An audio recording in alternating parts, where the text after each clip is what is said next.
All right, so are you ready to talk about some seriously next level stuff? Let's do it. Because today we are looking at Elon Musk's Cybercab. You guys sent in a ton of articles on this thing, everything from like the splashy unveiling to some really skeptical takes. So Yeah, it's been all over the place. let's break it all down. What does this like Robotaxi dream actually mean? Well, it's really fascinating how much hype there is around this thing. Yeah. Musk really knows how to grab everyone's attention. And this whole thing, this could be way bigger than just Tesla. Absolutely. So, first things first, what actually is the Cybercab? Musk shows up to this Warner Bros. Event, driving across a fake city that they built. Talk about a showman. Right. It's completely deliberate, though. He's selling us the whole vision of the future.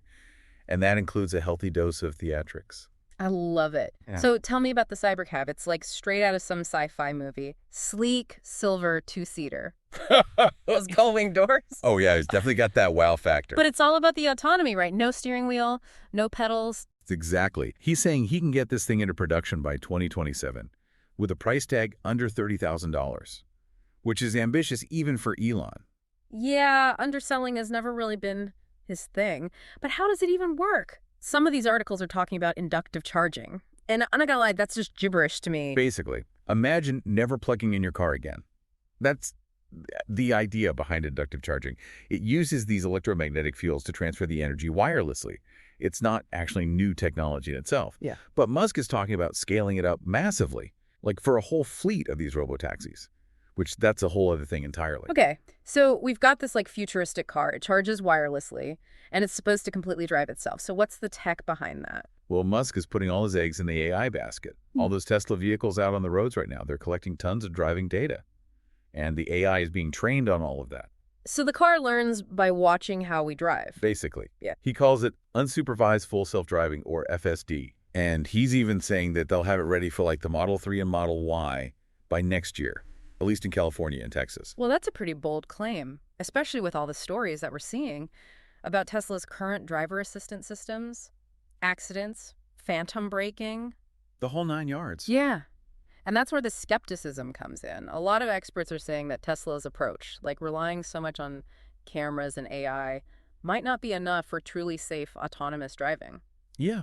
How do you know what the AI is thinking? Exactly. It's like a black box. You don't really know how it's making its decisions. Right. Especially compared to a company like Waymo. I was reading about LiDAR in one of these articles. What is that all about? So LiDAR uses lasers to make a super detailed 3D map of everything around it, which a lot of experts think is really important for safe navigation, especially in those really tricky situations. Waymo is also doing tons of real-world testing and mapping. They're already up and running with robotaxi services in some cities, which definitely puts them ahead of Tesla in the experience department. Okay, so we've got Musk betting big on AI and cameras, and competitors like Waymo taking a slower, more hardware-heavy route, like two completely different ways of thinking. And that's reflected in how the stock market reacted. Yeah. Tesla shares actually went down after this whole Cybercab reveal. Investors aren't really sold on Musk's vision this time. Well, can you blame them? Given Musk's track record of, let's just say, optimistic timelines. Yeah. But the Cybercab is just one piece of this whole thing. The We Robot event was way more than just taxis. Right.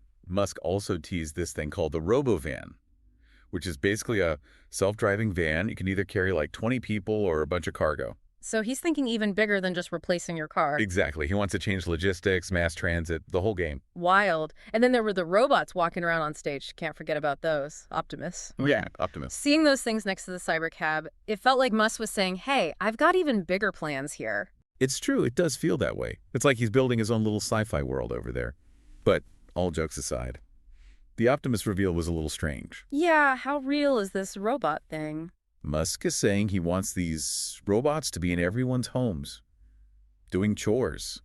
He even said they'd cost about the same as a Cybercab, which I don't know about that. Yeah, some of the articles pointed out that the robots on stage, they were mostly doing these pre-programmed routines, not exactly like making dinner or doing the laundry. Exactly. We are so far away from robots that can actually do those things, like really integrate into our lives. It seems like every few years someone says robots are going to take over, and it never happens. And for good reason. The technology just isn't there yet. It's a seriously tough challenge.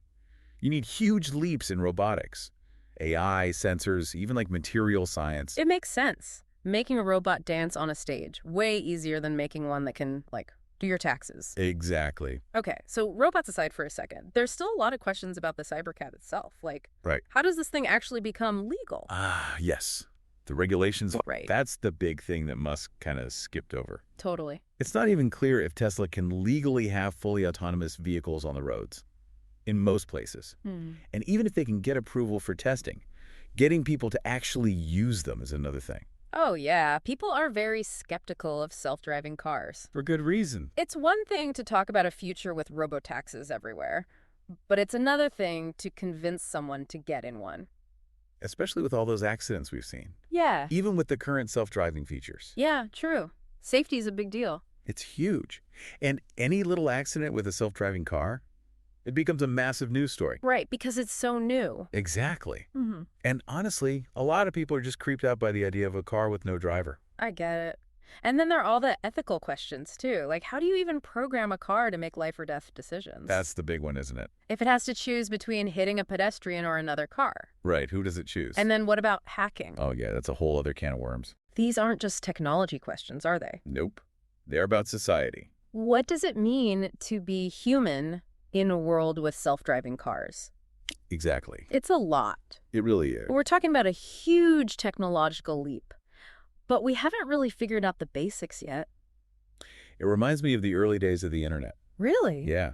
Back then, everyone was so excited about the potential. Right, connecting the world. But there was also a lot of uncertainty, even fear. Makes sense. Like, what does this new technology actually mean for us? That's a good point. And it feels like we need to be having those same conversations now about autonomous vehicles 100%. before they're everywhere. Before it's too late. Okay, so we've talked about the tech, the safety concerns, but reading through these articles, I was also struck by the global side of all this. Oh, yeah, for sure. This is a global story. What was interesting to me was how differently this announcement is playing out around the world. How so? Well, take China, for example. They're already testing robotaxis in some cities. They're ahead of the game. So when they saw Musk announce the Cybercab, They were probably like, yeah, we're already doing that. yeah, it wasn't this big shock. It was more like he was trying to catch up. And then there's Uber and Lyft. What about them? Their stock actually went up after the Cybercab reveal. Really? Yeah. Wow, so it's like everyone breathed a sigh of relief. Right. Like, Tesla isn't a threat just yet. Yeah, maybe they think Musk's vision is a long way off. Or maybe they're confident they can stay ahead of Tesla. It's going to be interesting to see how it all plays out. It really is. It feels like the whole world is watching Musk right now. They definitely are. With this mix of awe and skepticism, like, Yeah. okay, Elon, what have you got this time? But don't forget, we've heard it all before. Exactly. But even if the Cybercab never actually happens, this whole thing raises a really interesting question. What's that? What is Tesla, really? What do you mean? Are they a car company that also messes around with robots? Right. Or are they becoming something totally different? It's a really pivotal time for them. I mean, they're trying to be the best in the electric car game. But they're also putting tons of money into these side projects. Like, it's risky. Totally. And it's not just robots and robotaxis either. Remember that thing Musk said about the Cybercab? Comparing it to the iPhone? Oh, yeah. How could I forget? He basically said it would be as big as the iPhone was for cell phones. Exactly. And I think that tells us a lot about what he wants.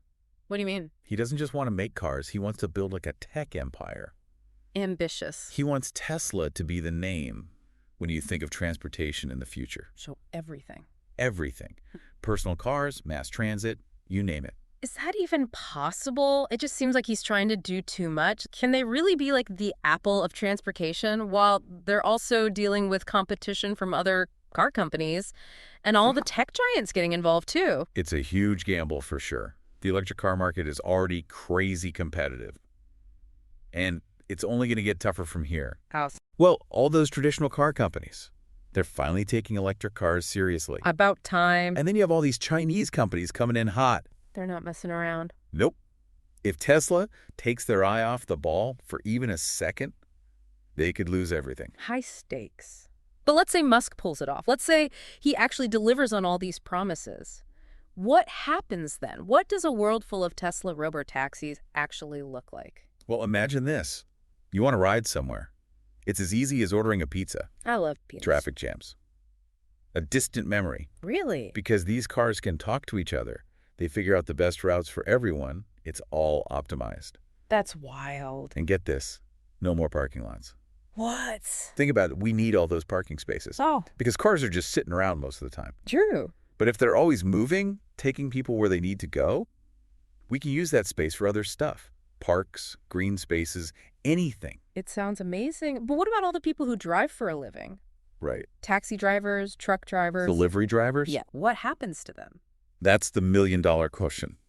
Because if this autonomous future actually happens, it's going to be a huge adjustment for everyone. We're talking about rethinking our entire society. Wow. Education, social safety nets, even how we design our cities. It's not just about the tech, is it? Not at all. It's about building a whole new world, one that actually works with this new technology. That is a lot to take in. So as we wrap up here, what's the one thing you want our listeners to remember from everything we talked about today? I think the most important thing is this. The future isn't set in stone. The choices that companies like Tesla make, the laws our governments pass, even the conversations we have right now, all that is shaping the future. We're all part of it. Exactly.